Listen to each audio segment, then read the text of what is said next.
I remember being a teenager, and like I said, I was like friends with a lot of like the more alternative kids. So it was like straight edge was a movement, hardcore was a movement, punk was a movement. I was more of like an emo kid.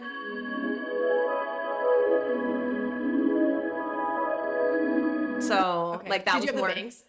I didn't have the bangs, but I mean, I was hoping for some throwback photos. I did have. I never wanted to get into. I never felt that committed to a single tattoo, but a lot of my friends as I grew up, like they were tattooed like everywhere. A lot of my ex-boyfriends were like literally tattooed everywhere all over their body. I'm sure your parents love that. Yeah, that was not their favorite. I had one ex-boyfriend named Jordan, and that was not their favorite.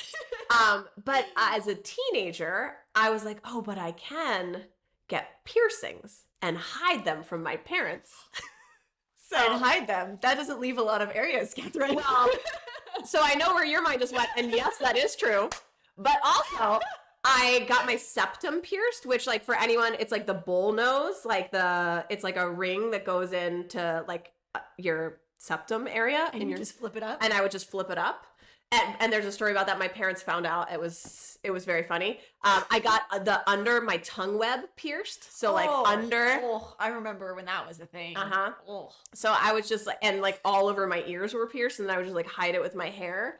And so that was like my way. And I do think it's so interesting. I've thought about this with like when people do the visual stuff in brand alchemy with self-expression. I oftentimes find when people are over-indexing in self-expression in ways like that, it's oftentimes overcompensating for like a deeper part of themselves that can't express. Like I wasn't allowing myself to believe I was an artist. I wasn't allowing like there were all these things I wasn't allowing.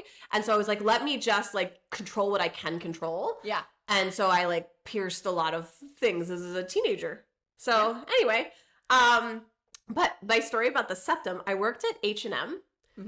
I was a mall rat. I worked as a teenager at the mall, and my parents my parents didn't know I had my septum pierced. And then I would flip it down when I left the house. And then transformation. That's right. And then one night they came to visit me at the mall when I was working to surprise me.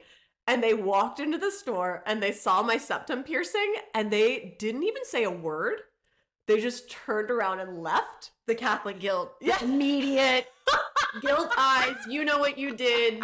We're not even speaking about it. Oh, I felt that in my core. And then actually it never got addressed at home. So were they sort of a little avoidant? Oh, yes. Ooh. I mean, it was either like completely avoidant or like a flamethrower coming straight at your face. So I guess that was like not high enough on the list for them to like confront me.